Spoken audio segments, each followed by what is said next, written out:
Good morning, everybody. I know we're almost to 9. I see Vice Chair Lawson. I see Jesse. Good to see you, Jesse. Good morning. I do know Council Member Horton is not a morning person, but will be here. So it is 9 a.m. So we'll go ahead and just get started. Real quickly, just because there was a little bit of confusion for me, I do want to, and I've been encouraging folks to come speak on public matters since we have that portion in this meeting. Usually, if folks want to have public participation in this meeting, you need to dial in. And the number for you to dial in is found on the top of the agenda. So if you are struggling with that, please either send me a message or just check the top of your agenda and dial in when you are ready, when we get to the public participation portion.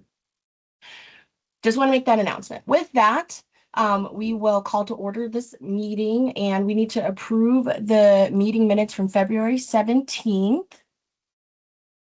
I approve, Chair. Okay, thank you. So we will move forward then to no announcements. But we do have an update from the navigation campus. And I just, real quick before we jump into that, wanted to give some context to this meeting as to why we're getting an update to the navigation center. Awesome.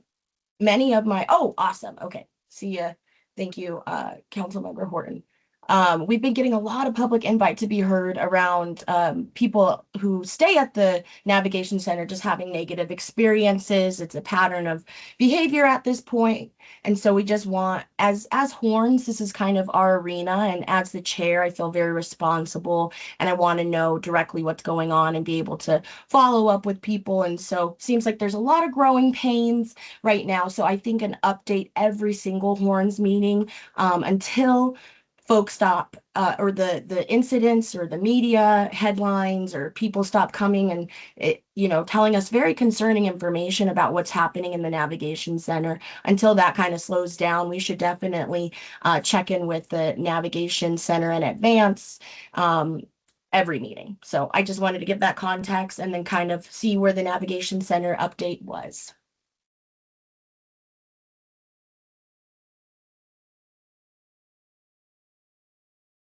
And is Jim on the call? Oh, Yes, there you Chair. are, Jim. Yes, Chair Awesome. Jackson. I I'm believe Jim's here. right Great, here. Chair. Wasn't sure if Stephanie was going to be providing any comments. So what is it that you might be interested in hearing? Absolutely. Yeah. Yeah, and I see Stephanie. Thank you for bringing your camera on. Just some of the concerns we've been hearing, and other folks. I'll go to the vice chair and then council or member Horton as well. But from my perspective, I've heard things like there's mold in the level 3 rooms. We've heard theft. We've heard lack of clinically trained staff. Some questionable favoritism going on between the security, with is everyone going through metal detectors or just some because they're friends, they're familiar. So we just want to have a better understanding of those types of things. And then again, I think the events in the media, it was interesting to read the crime rates in that article published by the Westward because y'all, there was no operations this time last year. So obviously, if we're comparing when a unhoused shelter was running, like, compared to when it wasn't running, obviously crime rates or incidents, calls, reports are going to increase because it's the first year. So I completely understand how things can be conflated. But as city council folks, and head of Horns and Horns responsible council members, we just want to be up to date and be able to report back to constituents to put their minds at ease that we're treating people with dignity, care, and respect. And we don't want to hear that, people obviously feel so stressed out to the point and not heard at the navigation center. They're coming to city council during public invite to be heard, which is kind of a red flag. So I just want to know what's going on. So I'll pause there. I'm going to pass the mic to Vice Chair Lawson, and then we can go to Council Member Horton, and then I'd love whoever wants to jump in after there. Okay, thank you, Chair Jackson. Hi, Jim. I just had some questions Hi. in general about how many people you have at the Navigation Center currently. I would also like to know, are they getting the case managers? So where people are at, if people need substance abuse, are they getting the help that they need? Are they moving into housing? Because my concern is that I don't see a lot of people from what I've been reading is moving up into the different tiers. And I think that that was some of the reason why we had the Navigation Center, you know, meeting people, meeting residents where they're at, whether they need help on this issue, whether they need jobs, whatever, to move into housing. I just want to know how that's progressing because there's been some negativity on that. In terms of the building, I have some of the concerns as as Chair Jackson has said about some of the things that we've been hearing about the building.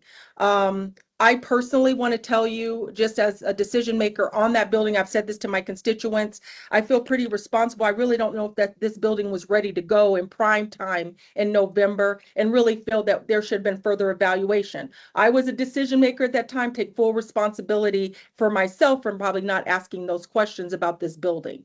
I also want to know, is there violence going on with the residents and the individuals that are actually doing whatever they need to do, whether they're coming into the building? I know I got a couple emails from some of the residents saying that showing some marks on their arms. I don't know where it's coming from, but these are things that I sent as a council request to get an evaluation on that. And then lastly, I'm sorry, I'm asking a lot of questions, but there's just a lot to this. Um, what is going to be, how are we going to mitigate some of these things? Right now, the Navigation Center, there is a lot of questions from constituents. We paid $40 million for this center. And a lot of people are like, okay, we're getting people off the street, but how are we have a lot of issues and a lot of concerns. Are some of these things not what the residents are saying? I mean, are we really having problems? And I think we need to be really more transparent with our residents and with the community about really what is going on at the center. So that's just a comment, but those are some of my questions. I know that was quite a few, but that's what I would like to know. Thank you, Chair. Absolutely. And yes, member Horton, do you want to add anything into the pot? And again, I just want to reiterate this, you know, this is a team effort. There's a lot of players on this call right now. So, and I know we have our director of housing empty. So just let anybody who has relevant information, please feel free to chime in after Councilmember Horton goes. Maybe raise your hand if you have an automatic response. Councilmember Horton, you have the floor. Thank you, Chair.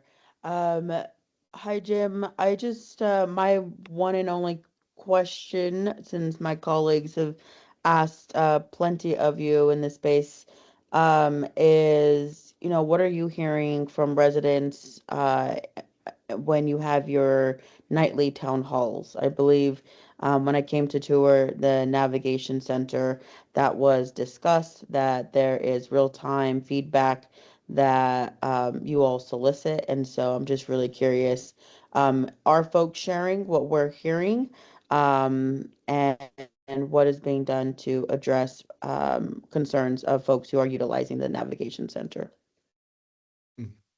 Awesome. So Jim, let's see. All right, Stephanie, and then we'll go to Jim. Hello, my name's Stephanie Piper. I am the homeless manager here at the City of Aurora. I wanted to go ahead and address some of the questions that we had around the building. As most people know, but I'll give a quick recap. The building is owned by the city, and then we chose Advance as the operator, so they're operating all the services and the building as the shelter then. I will look into the mold on the third floor and get back to you guys on that. What I can tell you about the building is we are doing some mitigation on the upper 2 levels, which does not include the third floor. That has been ongoing, and it will continue to be ongoing until that is resolved, and we're not using those floors until those areas are cleared of all mold, so that we're making sure that we're keeping people safe that are staying and using that building. In addition, I wanted to give you guys some other updates on the buildings. We are working on improving the lighting outside of the building. So we are going to be putting out a request for proposal soon to get someone to do that.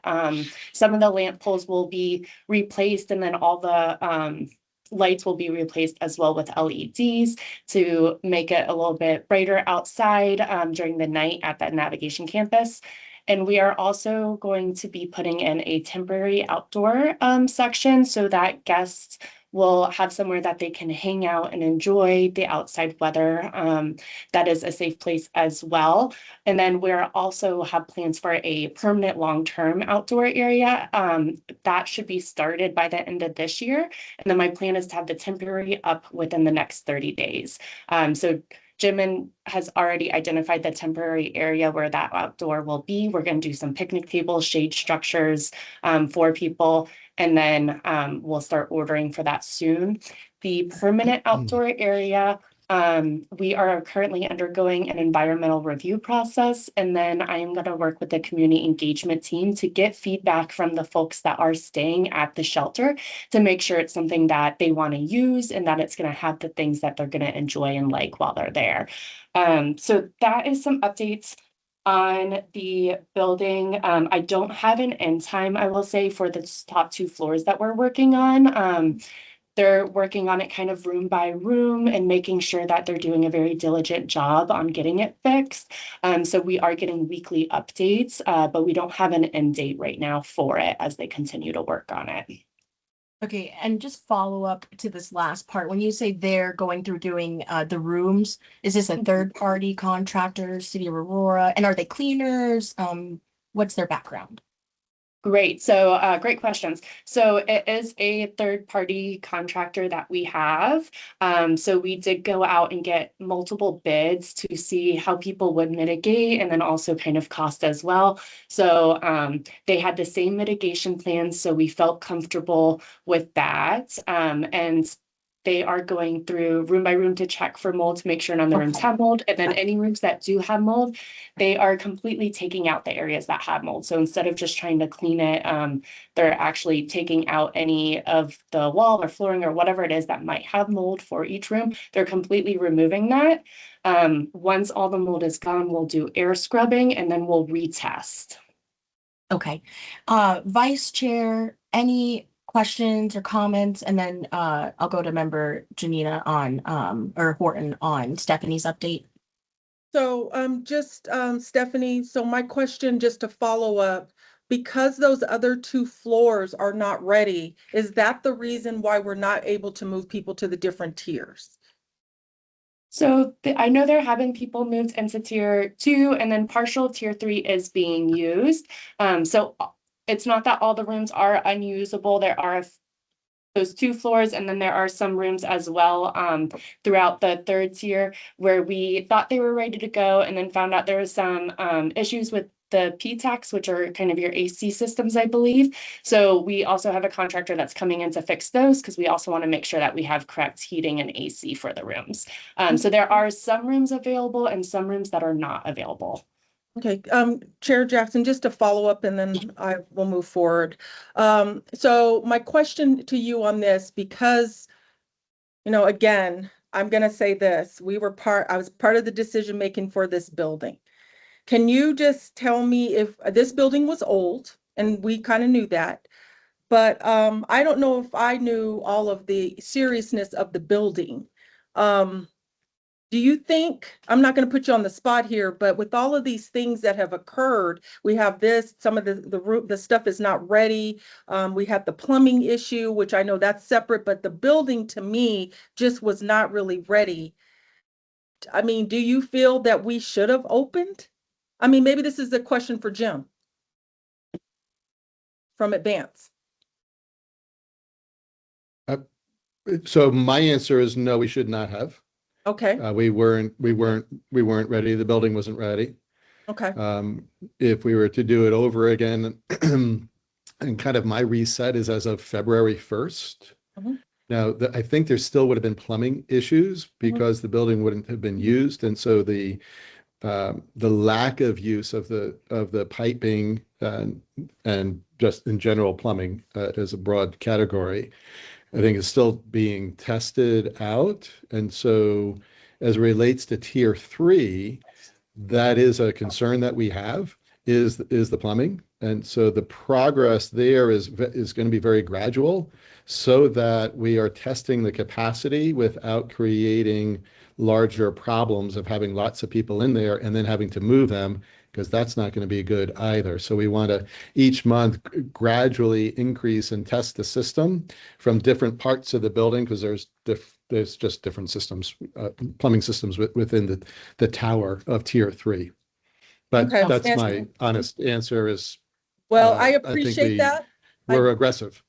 Yeah, I appreciate that from your perspective because, again, I just don't know if we got all the information. I knew that this was an old building, but I really don't think we were ready. And we're also, I know that we're trying to get a CDS request, congressional district spending for the roof replacement, because that's not even in great shape. So thank you for addressing that. I really appreciate your honesty on that. So thank you. That's all I have right now, Chair Jackson. Okay, yeah, and I just, on that point, I know we have questions about the inspection that went through, and, I think it's a gentle balance now of like, okay, hindsight's 2020, maybe things were missed, so let's try to move forward. And with that, I'll go over to Councilmember Horton. Do you have any questions or, for Stephanie primarily, because she's the building updates? No questions for Stephanie. Gotcha. Thank you. All right. And Stephanie, maybe if you could follow up with the inspection, just any information you have, because I mean, did he tell us, or whoever did the inspection tell us, like, your plumbing's old, and to Vice Chair Lawson's point, do we want to invest more money into this building? And also, I think with the building updates, if we could tap into the regional partners who also put a good chunk of change into this project. I know Adams, I think maybe a little bit of Denver, to maybe pull those folks together as well. All right, so that is our building update. Thank you, Stephanie. Now more towards operational updates with Jim in advance. Right. And just to add context to my comment about starting earlier in February. February is in the rearview mirror, knowing what we know now. I think everyone was acting with the best interests of thinking that everything was going to be working, and then it just wasn't. And so it was very clear. Some things were known that were going to be problematic, but I don't think anyone could have predicted the series of issues that we had. So in the rearview mirror, yeah, opened up way too early. And here we are. So Right. And Jim, the I'm comments sorry to that interrupt, Oh, but I just yeah. also want to say Sure. we thought it was going to be cold, and it's not cold. So Yes. Right. And that was the really the momentum to start in November was because of cold weather. Otherwise, we would have been at the Day Resource Center. The capacity there is about 120 that we were serving. The peak of the last winter weather event, we had about 415 folks. So it was a fourfold increase in just a few months that we had seen. So I wrote down some of the questions. I think I captured them all. Chair, can I just One comment is just the one thing numbers- to Jim, really quick, sure. Jim? And again, I understand hindsight is we're moving forward because we paid a lot of money for this bill. We have partners. But for me, as a decision maker, I don't think all the facts were presented, and I'm not blaming you. I'm just saying that the facts, and I understand we didn't, we're trying to do the cold weather, but the Day Resource Center was kind of working. And I just think that we moved too fast. And that's just my personal opinion. So I'm not putting you on the spot. I understand what we had to do, but I think more information should have been presented to the council. And that's just my opinion. So thank you. yeah, and Gotcha. Yeah. if I Thanks for can, clarifying. I'm just commenting on that. For everybody on this call, I know we have a big opening in this department with our director missing, but if we could just look at the decision-making process that we are making moving forward, try to slow it down, let's get more information going, and just reevaluate our decision-making process on that. Because I appreciate your perspective as a decision maker. I think that's very key. Thank you. back to you, Jim. Okay. So numbers served right now is between 300 and 350 on any given night. The majority of those are males. The tier movement is, as we're mentioning, about the tier 3. So we only have 3 people in tier 3 right now. We are looking to add additional folks starting in April, but our goal is small, actually, 10 to 15 people, just because we want to test the systems and make sure that they're working properly. And then increasing each month by about a similar amount, with hopefully the goal of about 100 by the end of the year, all Great. things being equal. And Jim, quick question for the tier 3, just so everyone knows, they have to be sober and have a job? Correct. Okay. Yes, correct. Do Now, you we think, did. sorry, follow up. Yeah. Do you think that is creating a barrier to advancing people? Can you give a little context to that? Or is it just that maybe folks aren't advancing, or?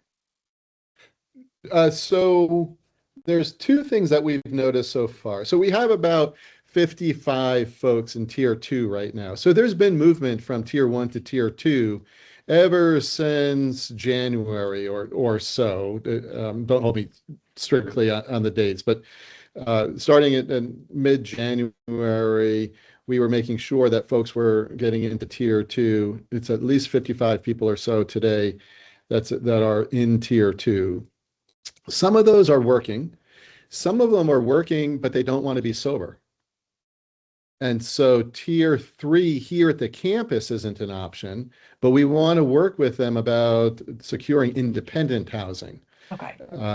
whatever that might look like on the outside. So they can be working and be saving money for that first month's rent.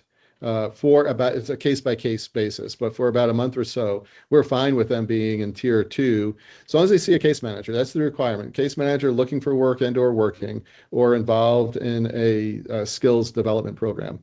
And so that's the model that we have. We also have associates, and we've had many associates involved so far who are helping clean up the property. So they received a daily stipend to be able to help out for 4 hours a day. If you were to walk around campus, you'll notice people in dark black and orange kind of striped shirts off the shoulder, and those are our associates who are involved in learning some basic maintenance janitorial services while they're here, and also a part of the Work Bridge program, which is a little more formal. That's where the case management comes into place.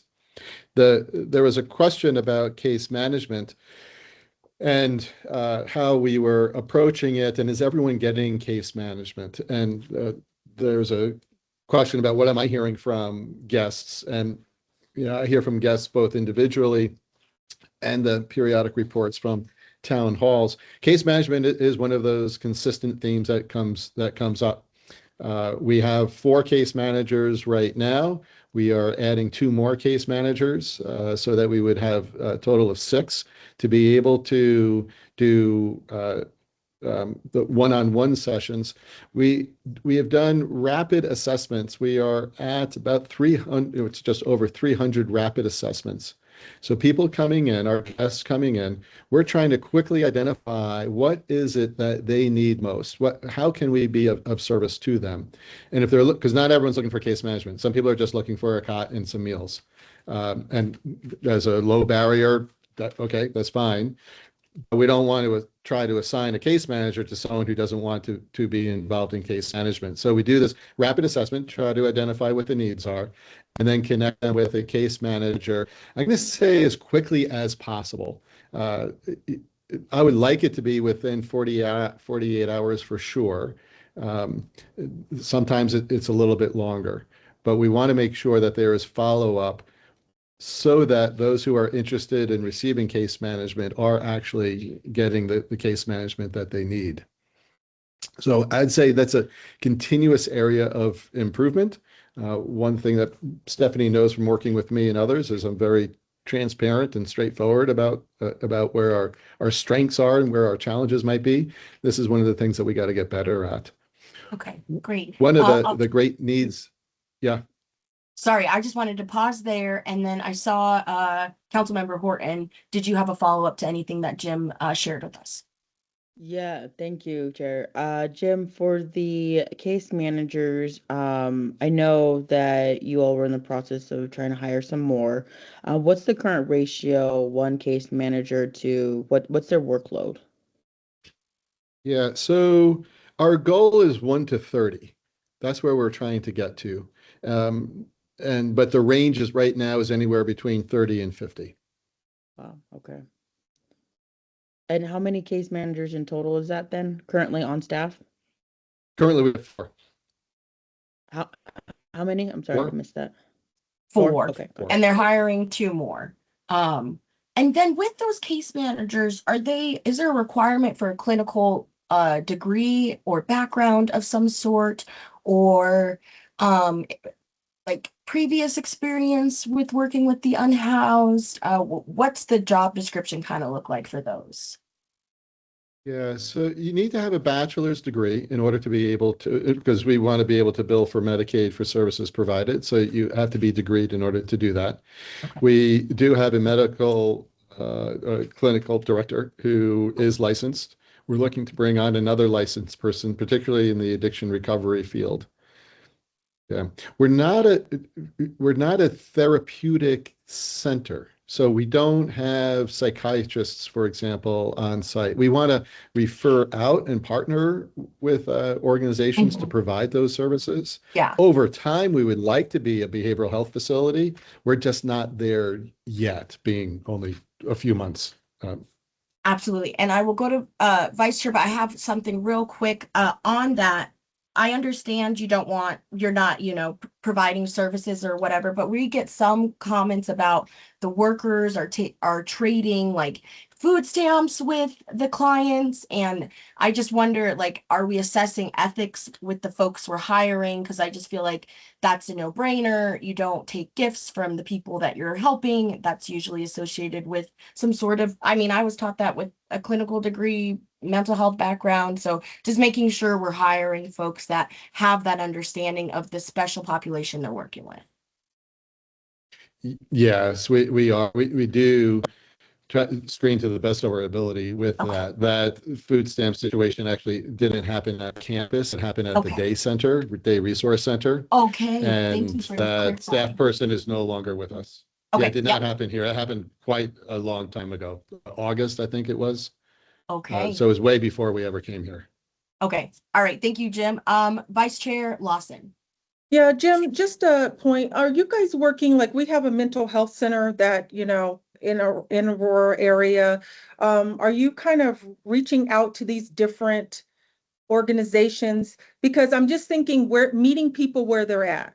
So, if you have a guest that needs mental health, we have that center. Do they have availability? I mean, how are the resources being? And again, with our county partners and whoever did the investment in here, they should be also partnering as well. So how is that going? I mean, who's navigating that? Yes, so case managers will help help refer individuals out. So Aurora Mental Health, for example, we refer. They have the newer facility that's closer to us, and so we'll refer people when we can. We're reaching out to a couple of other more independent psychiatrists who would be billing Medicaid themselves in order to be able to provide some of those services on site. They aren't yet on site, but that is the goal. It's a great need. We've always known that among the unhoused population. And so we want to be able to provide those services. We can't provide those services for everyone ourselves. We are really, from the navigation perspective, and that's where the quick assessment is coming in, is what's the best resource that we can provide them, and how quickly can we provide that to them? One of the things that so this literally this morning, there's a woman who asked me to open the door so she can get her oxygen because she was wheezing. and I'll guess her age, maybe 70 years old. She just shouldn't be here. Right. This isn't the right place for elderly people who have significant health issues. This is just this it's not what this is designed for. So we do the best that we can to accommodate folks, particularly being able to try to refer them out to other organizations. But that is an ongoing challenge, and that's a nationwide statistic that the elderly has been increasing. I spoke with a woman who said that um, was she could work as a barista, but she had a medical issue, and she just couldn't afford her rent anymore. And so she, in this regard, in this particular case, realized that being homeless was going to be a better option than anything else. And so there are some folks who we want to identify how can we get them into a place that's going to be more suitable for what their long-term needs are. Absolutely. And that was one of my questions as well, because with assisted living, you know, do you have folks, how do you navigate that? Like, do you have folks who have the high medical needs that are in tier one, struggling to navigate? Maybe they have equipment with them. The building's not accessible to the point where we would like it. And they're just, like you're saying, struggling to open a door. And if you weren't there, who would have opened that door? How long would that woman have been out? All the questions. And I appreciate you saying this is not the place to be if you need assisted living or have higher needs, but there are places. But how would you navigate that? Does the case manager then, you wouldn't kick the person out, but we're going to see where design, building needs are not matching, and that's going to create an issue. Exactly. So we work with Stride Community Health is here 5 days a week, providing great service. They've seen many people on a regular basis every week, and they've been able to really reduce the need for fire and EMS to be able to come out. They will help assess an individual's current situation. Any resources that they have, they will also share, in addition to a case manager being able to reach out. But there are waiting lists. And so to your point, no, we will not kick someone out. We always provide a preference. And so when it comes to lining up, for example, or gathering is the way I prefer to reference it, is when people are coming together for a meal, those who are physically challenged are always at the front of the line. When we transition from the day center to tier one, they don't need to go outside. They stay inside and they go on the smooth hallways so that there's no issue with walkers or wheelchairs. So we do the best that we can with the resources that we have for the facility that we're working within. Okay. All right. Well, lots of information. I'm doing a time check. We're about 30 minutes in. We've gotten a lot of stuff on the agenda as well. Maybe do another sweep through my vice chair. Oh, anything else? Yeah, let me just, so there was a question about violence with guests. I know there's no violence with guests from staff. There are fights that occasionally happen among guests, but there's no staff putting hands on guests. I would have heard about that awfully fast if that happened. And the same with security. There was a comment also made about preferential treatment or people being able to get in front of lines and such. We had addressed that a few months ago to make sure that was not happening. I'm unaware of that continuing at this point. What I think is important is when we do hear things from, whether it's a good neighbor agreement or from guests emailing or calling or sharing information, we address those things very quickly to make sure that we're only as good as the information we have. And so if there's a complaint out there, I ask for it to be investigated and make sure I'm getting information that is accurate coming back in order for us to be able to manage. There was one comment also about just the crime outside the fence line. That's beyond my jurisdiction. There's nothing I can do about that. But as Stephanie was mentioning, we're trying to have that outdoor space so that those who are on the grass out front are encouraged to come inside, and we have shaded space and grass for them to be on the inside so that we keep that front space clean and preferably with few people outside. So we continue to be to strive as a good neighbor. The only the other comment I just want to throw in regarding building and mold. So Stephanie talked about the mold on the respective floors in the tiers, but there was a test that was done. There is no mold in any other part of the building. All the tests came back green. There's nothing in the common areas, nothing in the day center, nothing in tier 1, nothing in tier 2, nothing in the kitchen area. There's nothing anywhere else. It's just restricted to an area where people aren't at, actually. We haven't opened those up. So there has been no guests in those areas where there's been any mold. And I think I answered most of all the questions that came up. Yes, yes, you did.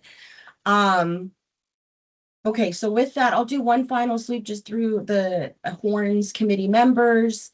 And we could do back and forth, just to make sure we're ironing this out. And then again, I know you do quarterly updates, but just with the frequency of feedback, media attention, just wanted to make sure we were transparent on the same page, especially with our director, opening right now, position open. So, don't want any harm, and to be able to respond to the constituents in a clear and kind way as well. So with that, Vice Chair Lawson, do you have any final questions, comments for Jim or Stephanie or anyone about the Navigation Center? No, Jim and Stephanie, thank you so much for the updates. I really do appreciate it. I do just have one question. Are you guys willing to maybe come to town halls to talk to our residents about your side of things, your perspective from Advance? Yes, I am. Is that something that you would be willing to do? Because I think it's important not only to hear from the city, but also to hear from the operator. So that will be something I probably will, give you some dates, but I would appreciate if you would come to my town hall. So thank you. Absolutely. Yeah, happy to. Thank you. Great question. All right. Member Horton, any questions or feedback or comments for any of the folks on the call about the Navigation Center? Yeah, I think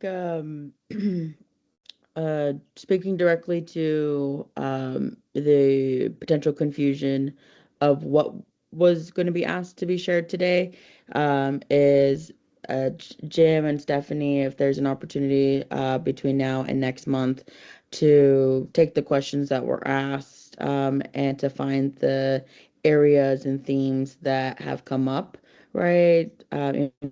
So obviously, case managers, training, treatment, there's overall being of residents in the center, the actual structure of the building, right? So that way there is, for me, it just helps that there's a template of categories that need to be shared on, that we are seeing really come from a lot of constituents about their concerns with the Navigation Center. So just to provide some organization to these updates would be really helpful. That's my 2 cents, and that's all I have for right now. Yeah, thank you so much for that comment, Member Horton. And I do see we've got some council members in attendance with us as well. So Mayor Pro Tem Coombs, I see your hand, and then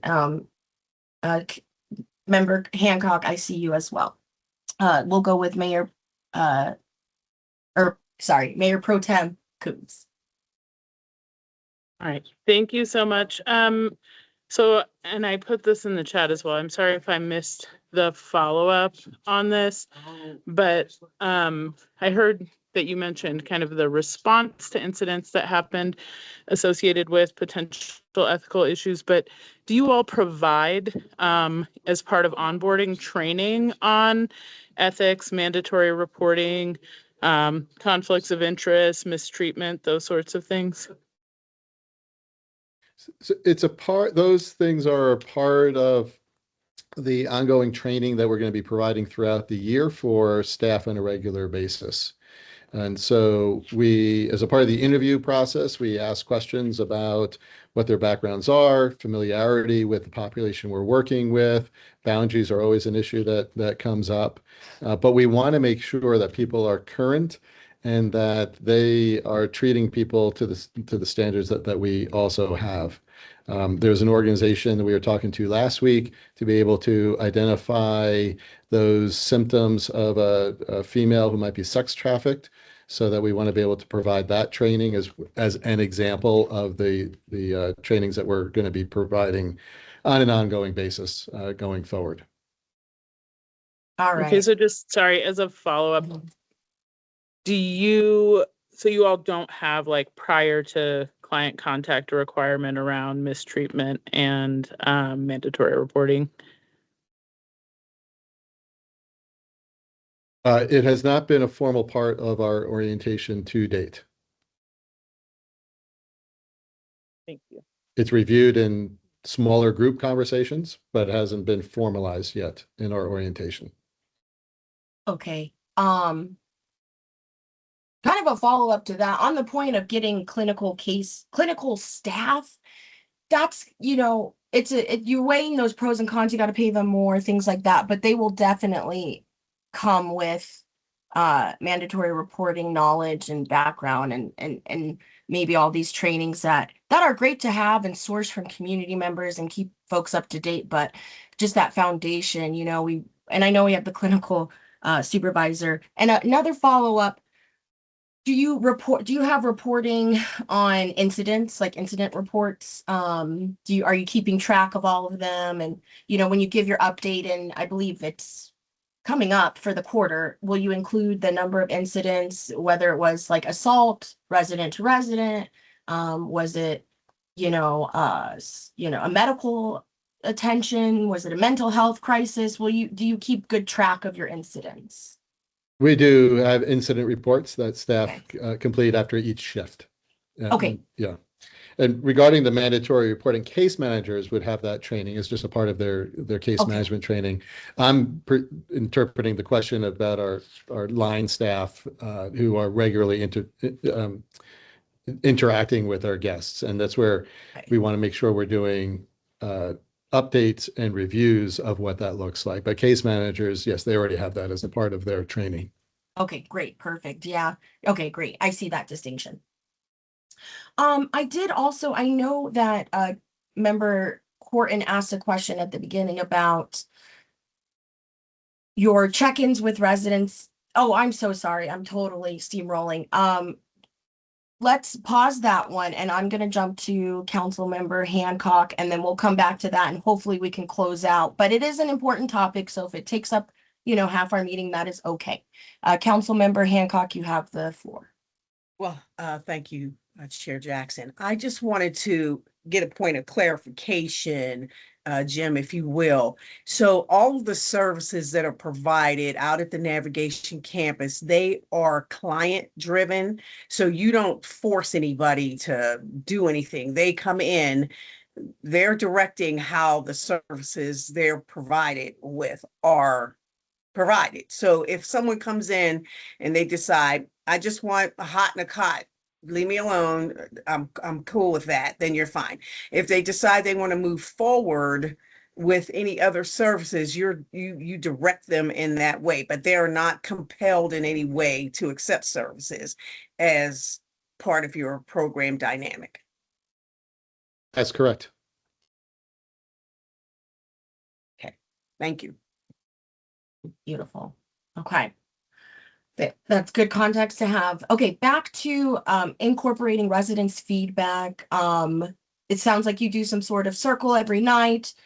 Just walk us through how you're incorporating the residents' feedback. So then maybe we could redirect some of the folks that come to us, say I'm a resident or I'm staying at the navigation center, I'm having issues. Then we could redirect them to however you handle resident feedback.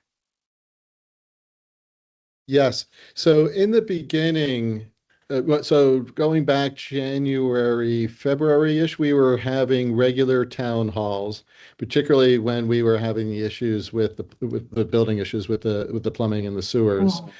Um, that, to my knowledge, and I would have to double check, I don't believe daily town halls are still happening at this point. We do, yeah, so that's a period, right? Just Right. for clarity. We do them weekly. That Okay. much I know, but I'm not sure which day of the week that is. What we want to try to be able to do is capture people's experiences as they come through. Starting in April, we are using a kiosk, couple of kiosks actually, regarding getting feedback specifically around case management. So we have a better idea of how guests are interacting, perceiving, and otherwise receiving case management services, so that we are aware of what that input is and feedback for us. Okay. Thank you for that.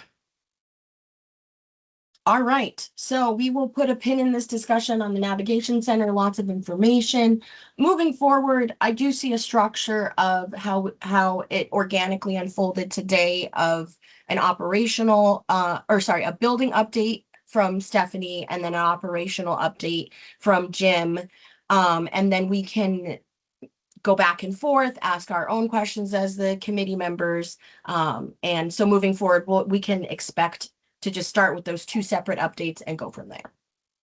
I just know we had a lot of feedback, a lot of comments, a lot of questions. So thank you so much, Jim and Stephanie, for bearing the brunt of that and informing us.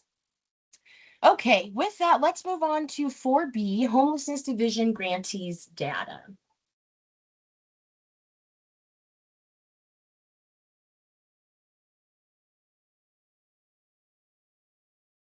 Hello, my name is Stephanie Kuiper, and I am the manager of homelessness here at the city of Aurora.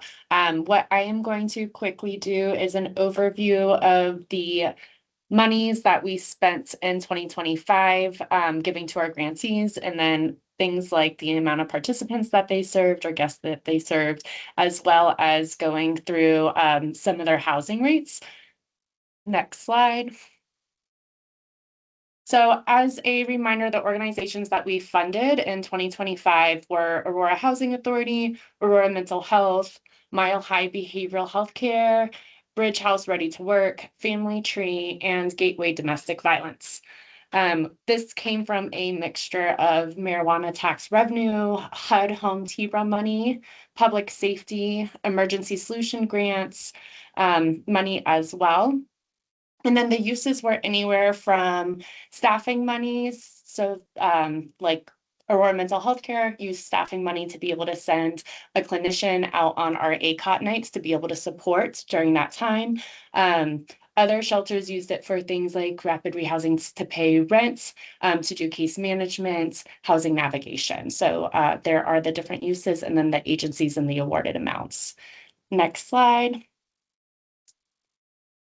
So across our different programs that we funded, we also just put in some of our own internal street outreach numbers so that you guys can kind of see our outreach team at the City of Aurora as well and what we're doing. So these are the different amount of participants that went through the different programs. I did not include Advances Day Center or Tier 1, not because they did not have participants in it, but because those centers had such large participation, it made the graphs hard to read.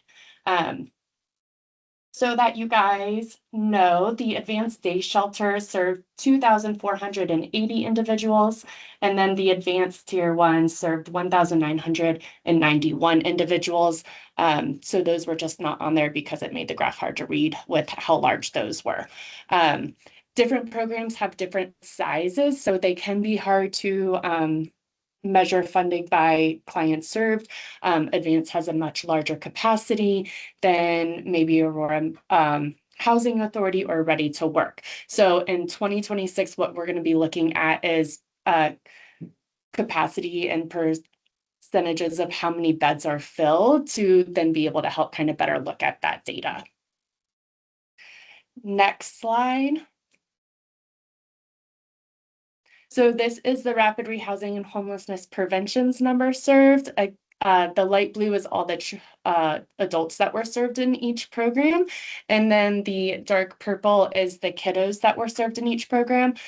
Some programs do not serve kids for their rapid rehousing and homeless prevention. So they're not shown there. And then some programs do serve kiddos. So you'll see there's 38 head of households for Aurora Housing Authority supportive services, and 74 kiddos that were served throughout their programming. Next slide. All right, this slide looks at the rapid rehousing and homelessness prevention permanent housing exits. So this measures how many folks that left their services went into permanent housing situations. So Aurora Housing Authority had 100%. For their rapid rehousing. For their supportive services, they had 96.92%. Their ready to work rapid rehousing had 81.82% of their clients. Aurora Housing Authority homelessness prevention had 66.67%, and then ready to work homelessness prevention had 50%. The national average in 2024 per HUD, which is the last average they have released, was 33.8%. So all of our rapid rehousing and homelessness prevention programs in the city of Aurora are exceeding that national average. Next slide. So then this is the number of individuals served by program for the emergency shelters and transitional living programs. Again, our individuals are going to be in the light blue, and then the households are going to be in the dark purple. I did include the advanced day shelter and the advanced tier 1 here, just so that you can kind of see those numbers and that difference. Again, that's just because they have a much bigger capacity than maybe some other organizations like Family Trees or Three Birds. Next slide. And then here we have that emergency shelter individuals exiting to permanent housing. So Family Tree Goals had 44%, Advances Tier 3 had 33%, Three Birds Alliance had 31%, and then the day shelter Tier 1 and Tier 2 have those lowers of 1.97, 0.99, and then no permanent housing exits right now for Tier 2. And this was, again, just looking at that 2025 data. And the HUD average is 33.8% as well for emergency shelter exits to permanent housing. So you do see nationally lower permanent housing exits with emergency shelters than you do with rapid rehousing programs, which is why they're on separate slides. The exits, again, are around that 33%, but they are generally lower than you see from rapid rehousing. Next slide. And then this compares all the different program exits to positive housing for each of the programs here. So this is a combination of the rapid rehousing, homelessness prevention, and then shelter programs. Next slide. Something else we did was we made it optional for different organizations to submit success stories. So not only do we have data, but we also have kind of the people part of it, of hearing someone's personal story and how the different program helped them to succeed. I won't read through all of these, but I wanted to make sure that we had them in backup for you guys to look them over. And then next slide, and you can just skip to Andrew because that's another success story. Yep, so next again. All right, and then I did want to mention that we are doing our reporting a little bit different for 2026. So we'll be looking at those occupational, we'll be looking at occupancy percentages for each so that we can have a better understanding of exactly how many beds are being filled out of how many beds are available.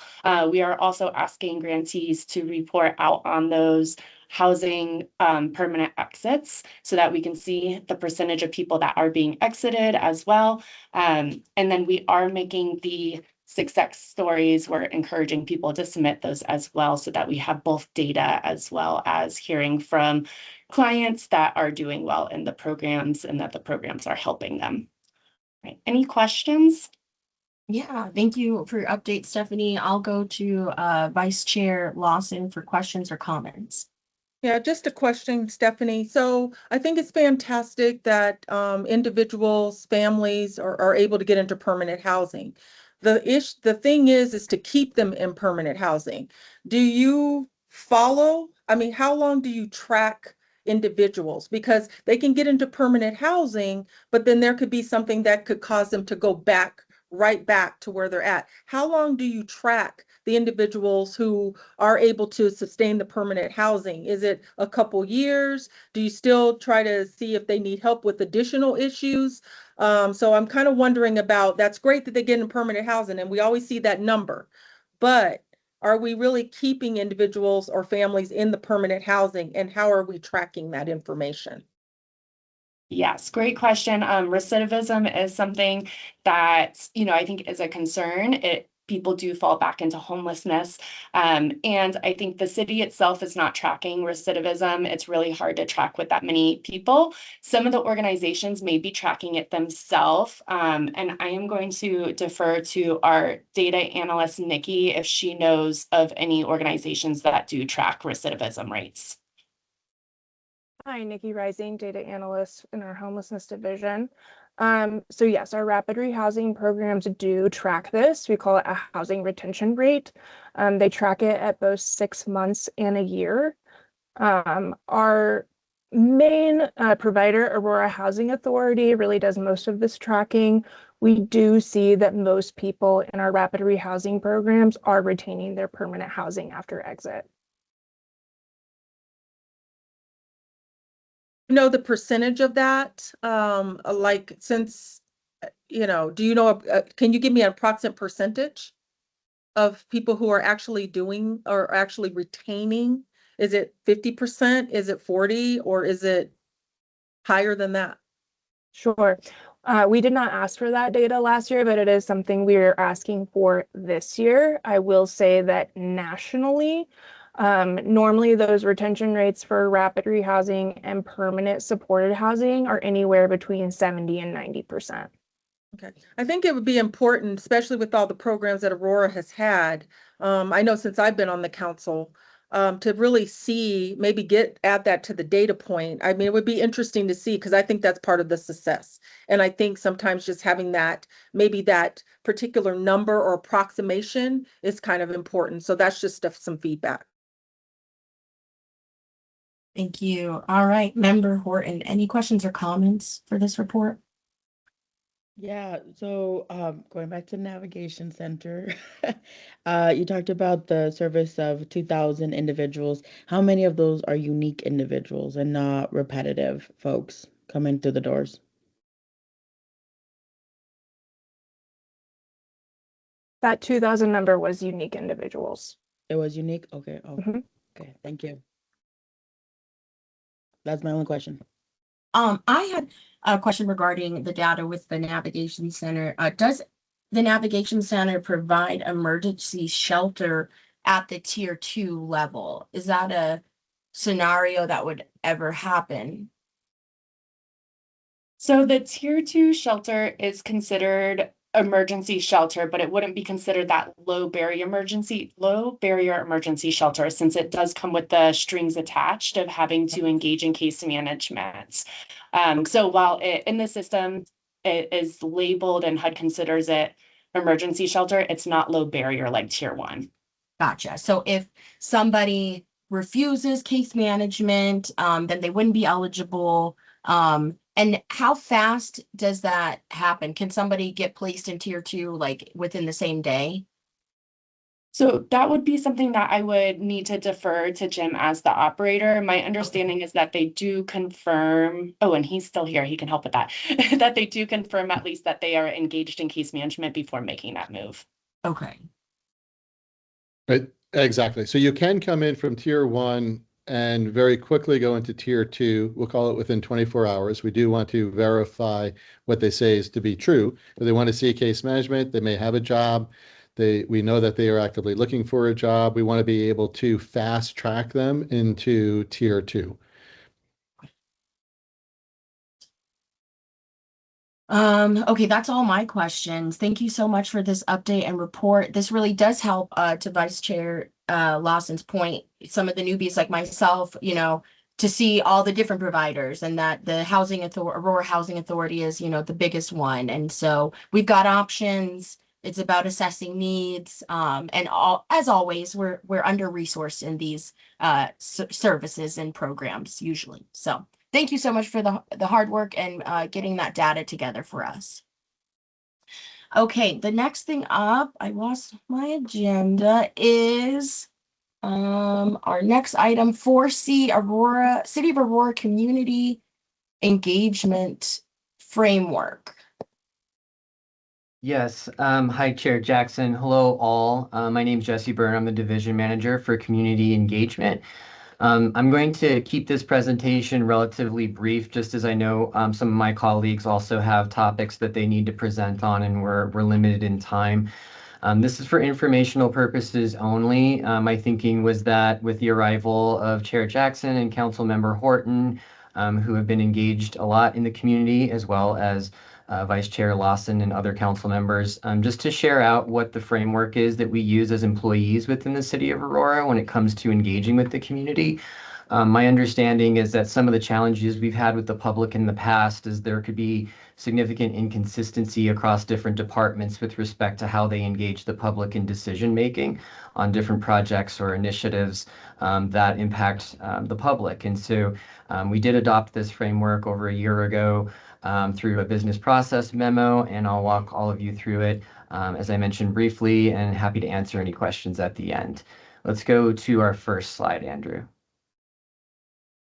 So the community engagement framework within the City of Aurora is really based on recognizing that we can make better decisions and be more responsive to what the community needs when they have meaningful voice. That we also need to adopt a framework that combines our expertise and practices from what is called IEP2, which stands for the International Association of Public Participation. This is an internationally recognized leader steeped in research in terms of how governmental entities can best engage with the public, best practices, training of staff, and the overall framework that helps us as staff be educated on how we can best engage with the public. Let's go to our next slide. And so one of the key aspects that we think of as a staff when engaging with the public and asking for public participation, and I'll give a few real examples here in a moment. The three that we tend to focus on, not the only, but is a focus, is what is the decision to be made in terms of that particular topic? Is the public having decision making in that topic? Are they influencing it? The second one is, can the public contribute to the decision? There are some topics, right, that the public very actively can contribute to a decision that's being made by the city, and then others in which it is the purview of council or the city to make those decisions. And this framework provides guidance in terms of helping to clarify what that role could be for the public, so that we're managing expectations, but also valuing and including their feedback. And the final question is, if so, what is the public's role in that decision making? Let's go to next slide. And so one of the things that we are aware of is that not all public participation programs are created equally. We do feel there's a really strong importance when it comes to properly identifying the public's role and level of participation that helps form the specific public participation goal. And one of the key tools that we use within IEP2 is what's referred to as the IEP2 spectrum. Let's go to the next page, next slide, and I'll share with everybody what that looks like. And so here's the framework that we have, right? And I'm going to use some real examples here in just a second. So let's say there's a specific initiative or need within the public that the city is trying to address. This could be a range of different topics that are concerns in the community. It could be resources or other opportunities that better support the community. So we need to be very clear internally as a staff in terms of what level of decision making does the public have. Is it in form, which is all the way over here to the left, that could really, really just consist of something like a communications that comes out from the marketing and comms team. Hey, we've got this event coming up. There's a nonprofit fair coming up in the near future. We'd love y'all to come and participate and learn about these services. That's an inform activity. All the way to consult, which is where we are actively engaged with the public, either through ward meetings or town halls or other different types of outlets to engage with the public and consult with them to understand their perspectives. The other one is involve, where the public is actually involved in some type of process that tries to address what their views are or their needs. I'll kind of pause here for a second. Build Up Aurora, when we did these sessions over the past couple months where the public was giving feedback on what the capital needs are, that is involved. They were involved in giving their feedback on that topic. However, sometimes the full spectrum of the initiative might end up with empower. And Build Up Aurora is actually also an example of that as well, where the residents themselves actually do have decision making. And perhaps one of the most prominent types of decision making that the public could have is as potential voters on certain issues, right? So if Build Up Aurora does become a bond package that goes before the public, they get to decide whether they support those particular bond initiatives, those particular capital projects or not. So they have quite a bit of decision making within Build Up Aurora. I'll give just another quick example. The work that Councilmember Horton has been doing alongside of Councilmember Jackson and others with the CDC in North Aurora. That is an area where the CDC by definition does have decision making from the entities that are involved in that, the nonprofits in the community, the residents that are involved. They will end up having quite a bit of decision making. In fact, in the last workshop, they were doing some voting in terms of what their preferences are. That is an example of decision making. And I think it was really important that we're clear with them, as we were, on what their level of participation and decision making looks like, so that that is clear and that they understand how their feedback will be used going forward. Let's go to the next slide. Can I ask a question real quick? It just Yeah. jumped in my head. Where would you categorize public invite to be heard on that chart? Andrew, that's a great question. Andrew, can we go back?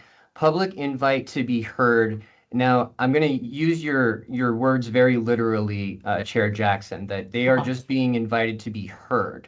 So if that is the goal of what that invite is, we would look at that somewhere in this involve column. So we are involving them in I'm assuming a specific topic of why they're going there to be heard. And they are to be heard. I think it's also helpful to then share with them how and if that feedback that they have will be used. Is it going to be used in decision making, or is it going to be used to just influence or guide the direction that council takes with regards to that specific topic in which the public is being heard? Thank you. And I'll definitely follow up with you on that with our rules committee going on in the background, because this is very relevant, interesting. Thank you for sharing. I appreciate that. This particular framework has application in a lot of different arenas when it comes to engaging with the public. Andrew, let's go ahead and proceed to the next slide. And so one of the other really critical pieces of IEP2 is inclusion. So it's not just the question of what role does the public have in decision making, but are we really involving and representing the full spectrum of the city of Aurora, which is a very, as we know, very diverse city. So do we have various views that are being asked for feedback and input? And when we look at this, we look at all kinds of different demographics, some familiar ones such as age, income, education, ethnicity, but some other ones that maybe we don't think about as often. Do we have feedback from those with disabilities? Are we including every ward? Council Vice Chair Lawson has been great on this point in terms of with the neighborhood grants and just wanting to ensure that every ward is included in outreach. That's another example. Are we outreaching to every ward and helping them understand what this opportunity entails? even things like language and skill access. So going back to the CDC workshop a couple Wednesdays ago or a couple Saturdays ago, we had interpreters. So is the language we're using accessible? Are we also including people from other different cultural backgrounds, religion, those that have different levels of housing access? Some of the individuals that are at the NAV Center represent this group, and also those who have all different types of backgrounds or abilities with regards to mental health. So just ensuring that we are inclusive of the full community of Aurora in terms of the decision making and the engagement that the city engages in. Let's go to our next slide.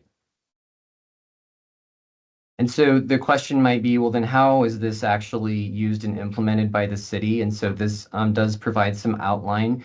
As I mentioned, every employee signed a business process memo that outlined what the IEP2 is. There are trainings that we tend to try to offer each year, either internally or externally with an IEP2 facilitator.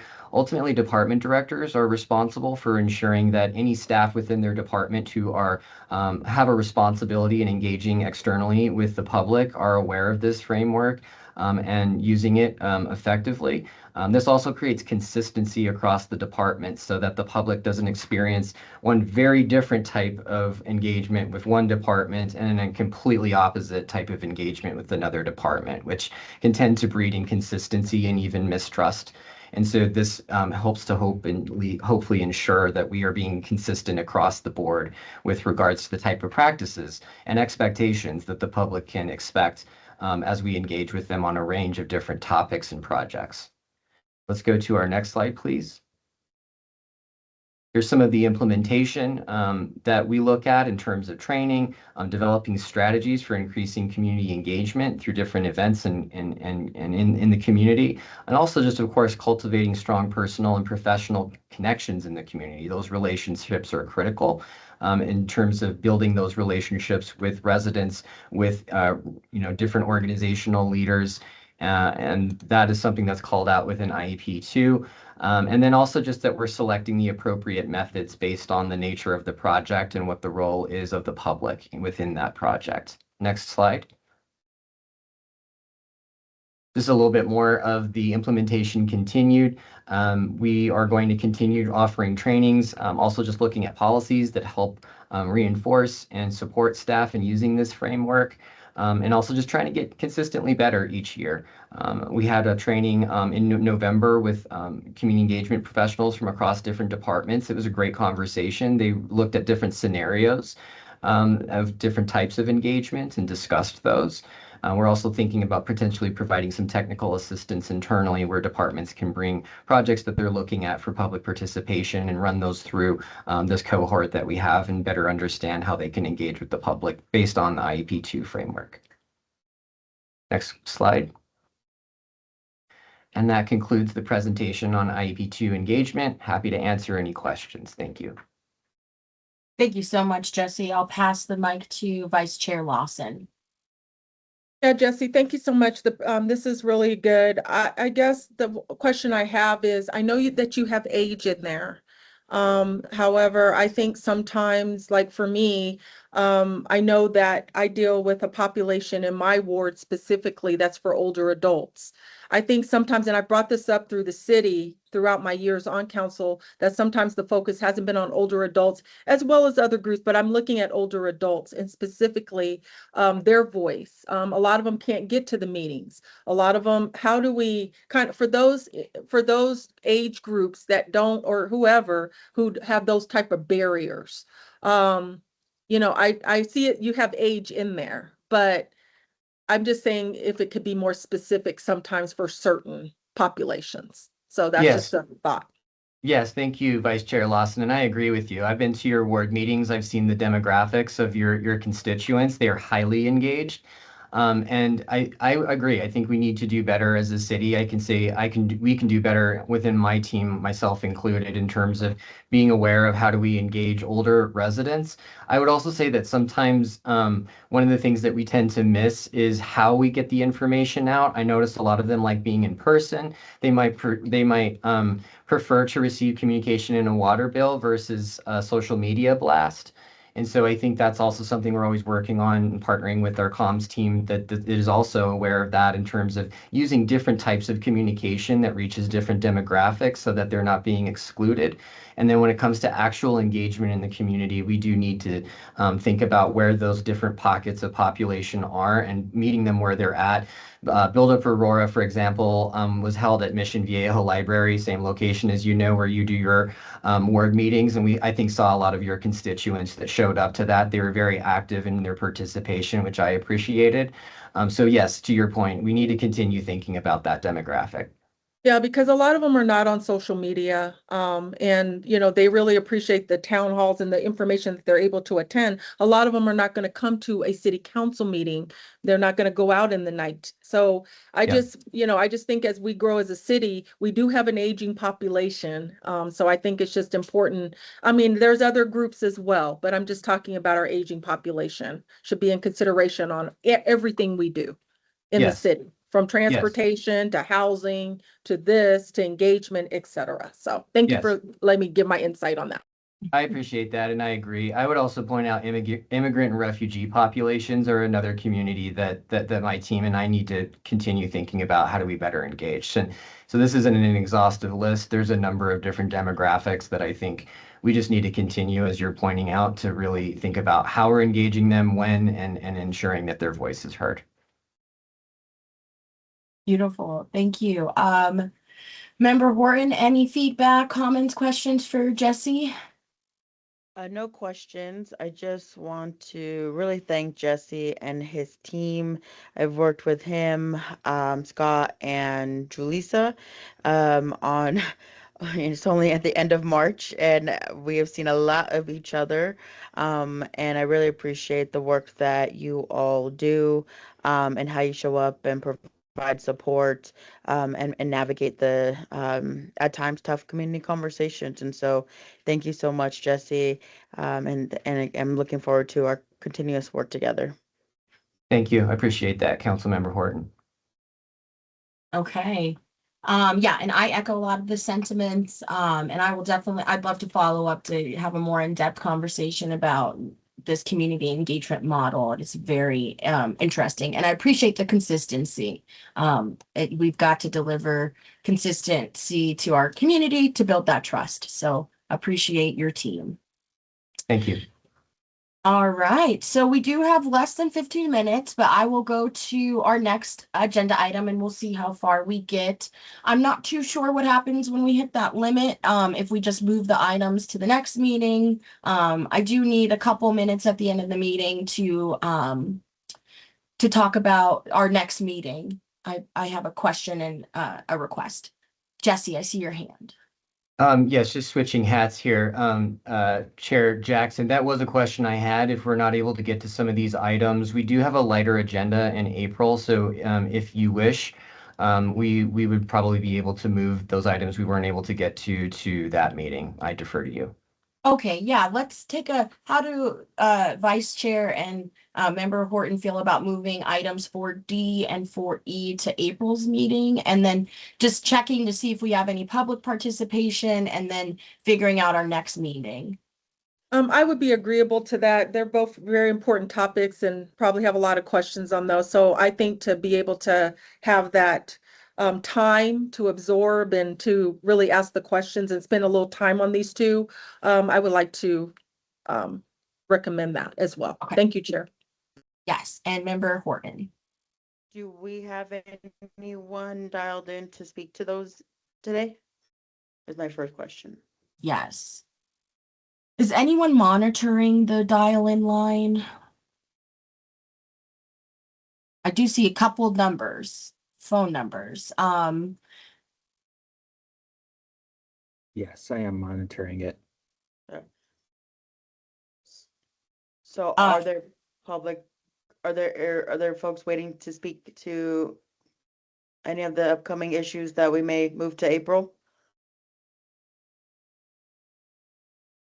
So the public is able to raise their hand if they hit, I believe it is #5. Can you confirm that, Michelle? You're told it's *5. *5, pardon me.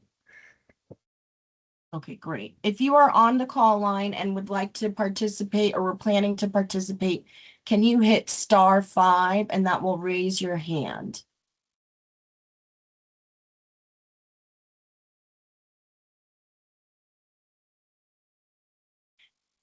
I'm not seeing any folks.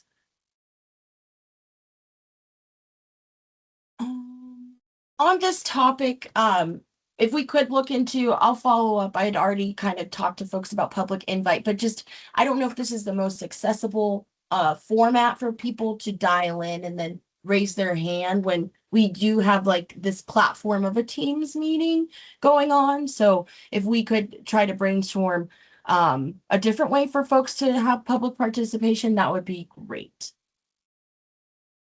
I do not believe anyone's on here, so let's go ahead and it sounds like, okay, I'm getting the thumbs up. Perfect. We'll move items 4D and 4E to next meeting.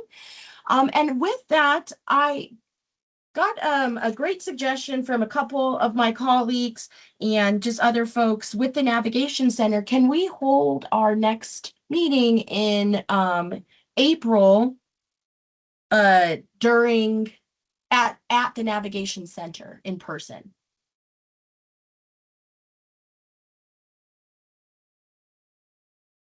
And I guess I'll go to Vice Chair Lawson if you have any thoughts or objections on that. I'm fine. Can you just tell me when the meeting is? Yes. In April? I'm sorry, I'm looking at my calendar and You're good. It is April 21st at 8:30 a.m. We could adjust it, but that's pretty early.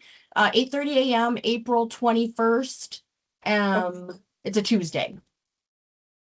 okay, And I then didn't even have that on my calendar. So I'm fine with that. If we could maybe make it 9 o'clock or something like that. okay, yes, we can. I'm good for 9. And I don't then- have it on my calendar, so if I could get it sent, I don't know why I didn't, but I'm sorry Okay. about that. You are all good. And Jesse, I see your hand. What information do you have to share? Just that we'll ensure that everybody receives the calendar invite. So sorry for that omission, Vice Chair Lawson. And with regards to holding it in person, I'm happy to take that topic to our leadership team internally, understand the logistics that entails, and then confirm with you, Chair Jackson, by the end of next week.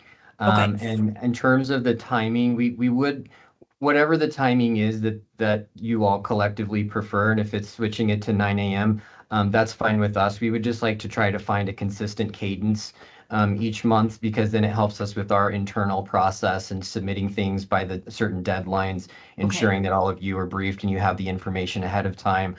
So if we want to pick that 9 a.m. cadence going forward, we can adjust the calendar invites to reflect that. I can do 8:30. I just I really can't. I can go from 8:30 to about noon that day. Otherwise I have work stuff after that. So whatever the chair wants to do, that's fine. I can be there as early as she would like.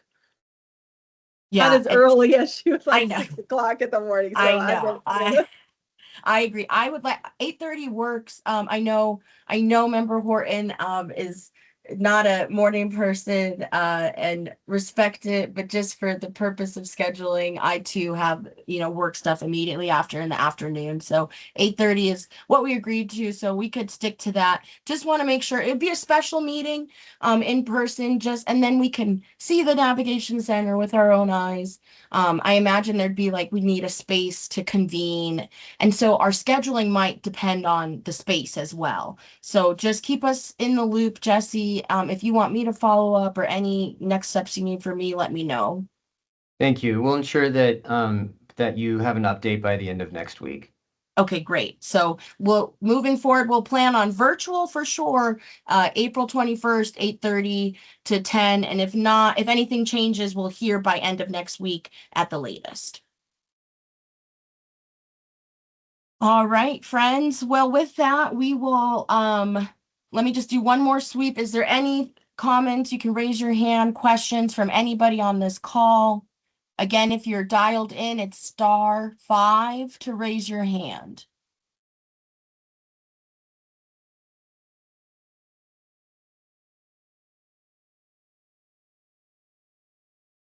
Well, thank you so much for the adjustment in time for just this meeting, temporary.